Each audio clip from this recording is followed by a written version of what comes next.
21 তারিখ নতুন চমক আসবে এবং সারা পশ্চিমবঙ্গ দেখবে।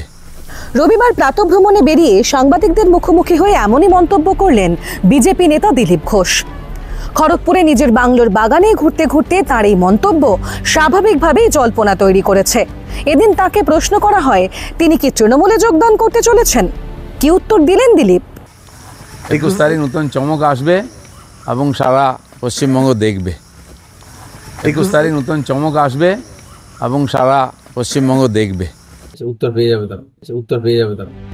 মুখ্যমন্ত্রীর আমন্ত্রণে সাড়া দিয়ে দীঘায় গিয়েছিলেন দিলীপ ঘোষ।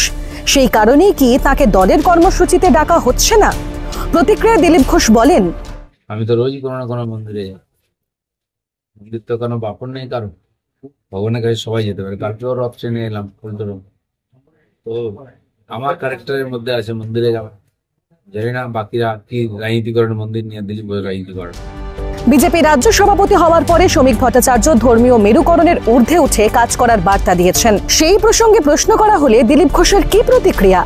দেশের একটা সংবিধান আছে আর আমাদের পার্টির একটা সংবিধান আছে।